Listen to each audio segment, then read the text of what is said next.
안녕하세요. 말씀 베이커리 984번째 시간 기도하심으로 시작하겠습니다.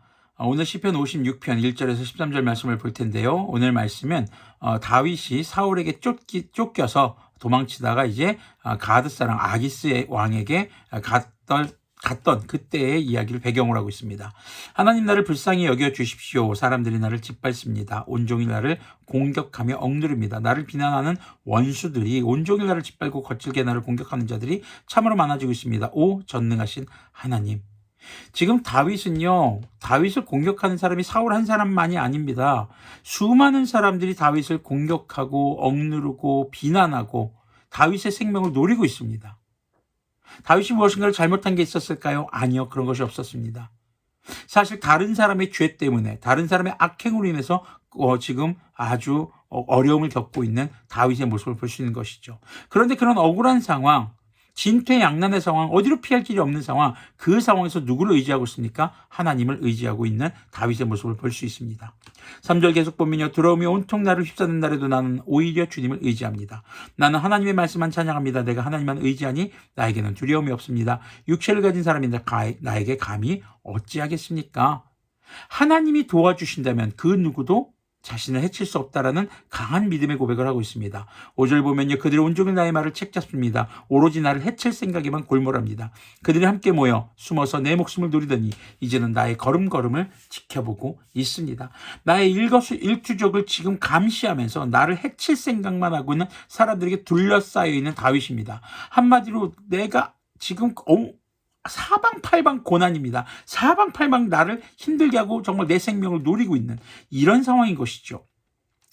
자, 그때에도 7절 보니까요. 그들이 악하니 그들이 피하지 못하게 하여 주십시오. 하나님 뭇 민족들에게 진노하시고 그들을 멸망시켜 주십시오. 나의 방황을 주님께서 헤아리시고 내가 흘린 눈물을 주님의 가죽부대에 담아두십시오. 이 사정이 주님의 책에 기록되어 있지 않습니까? 주님께서는 자신의 고난을 다 알고 있다라는 믿음의 고백을 하는 것입니다. 자, 이런 믿음의 고백을 하기 위해서는 필요한 것이 무엇일까요?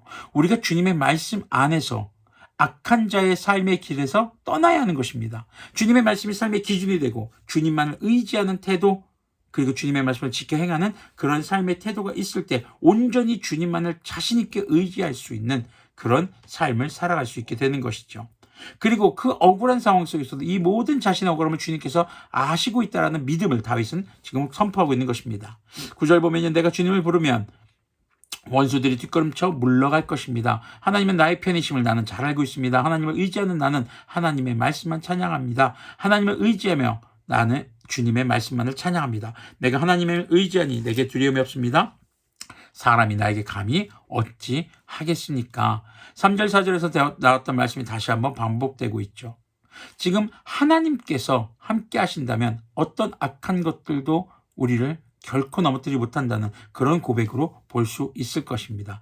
자, 이런 것들을 볼 때 우리가 나를 힘들게 하는 사람들을 향해서 이런 고백을 한다고 생각할 수 있을 것입니다. 그러나 오늘날 우리에게 있어서는 악한 영들에게 우리가 하는 선포가 될 수 있을 것입니다. 세상의 모든 악한 영에 사로잡힌 사람들도 거기에 해당될 수 있겠죠. 하지만 우리는 그들이 또한 주님 앞에 회개하고 돌아오기를 간구해야 될 사람들이죠. 결국 예수님 다시 오실 때 악한 영과 악한 영에 사로잡힌 자들은 주님의 심판을 면하지 못하게 될 것입니다. 우리는 그것을 믿는 사람들입니다. 그것이 바로 그리스도인들의 믿음입니다. 12절 보면요. 하나님 내가 주님께 서원한 그대로 주님께 감사의 제사를 드리겠습니다. 주님께서 내 생명을 죽음에서 건져주시고 내 생명의 빛을 받으면서 하나님 앞에서 거닐 수 있게 내 발을 지켜주셨기 때문입니다. 자, 이 12절의 내용을 보면은 이제 다윗이 어려움을 겪고 있을 때 틈틈이 기록했던 내용들이라든가 아니면 그때의 기록을 되살려서 이 시편 56편을 기록했다고도 볼 수 있겠죠. 그러나 이제는 모든 환란에서 벗어나서 주님께서 베푸신 은혜를 기억하며 자신이 서원했던 그 감사의 제사를 이행하고 그리고 주님을 찬양하고 정말 주님께 감사하는 그런 내용을 지금 노래하고 있는 것입니다. 자, 우리가 완전히 이럴 때 될 날이 이제 주 예수님 다시 오실 때겠죠. 하지만 우리는 이 땅에서 살아갈 때도요. 주님의 구원을 항상 경험할 수 있습니다. 어려움이 있으십니까? 진퇴양난, 정말 사방에 여러분들이 고난을 둘러싸고 있습니까? 주님만을 의지하십시오. 그리고 주님께서 여러분의 삶에 진정한 평안을 주시는 승리의 기쁨을 맛볼 때 주님을 예배하고 주님께 감사하는 것을 잊지 않는 여러분들이 되시길 바랍니다. 주님께서 여러분들을 고난에서 건져주셨던 그 감사의 기록들을 하나하나 늘려갈 때 여러분들의 삶에는 주님을 향한 더욱더 확고한 믿음이 자리 잡을 것이고, 흔들리지 않는 믿음의 소유자, 끝까지 주님의 말씀을 의지하는 자, 억울하고 정말 내가 어떻게 할 수 없는 억울함 속에서도 주님을 의지하는 자가 될 때, 결국 주님 나라 다시 오실 때에 주님의 영원한 승리에 동참하는 그런 천국의 삶, 주님의 영원한 구원을 경험하는 우리들이 될 것입니다.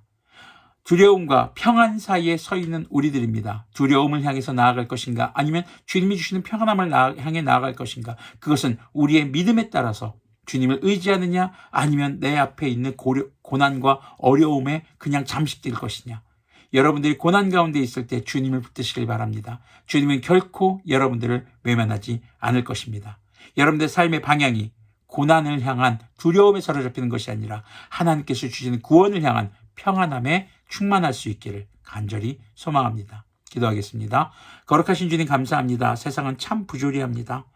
악인들이 더 잘 되는 것 같고, 악인들이 나를 괴롭힐 때 너무나도 괴로운 상황들에 놓일 수 있습니다. 그러나 주님, 어떤 상황 속에서도 주님만을 의지하며 주님께서 베푸실 구원을 바라며 주님이 주시는 평안함을 향해서 나의 삶의 방향을 확정할 수 있는 우리들이 될 수 있도록 긍휼을 베풀어 주시옵소서. 우리 주 예수 그리스도님의 이름으로 기도합니다.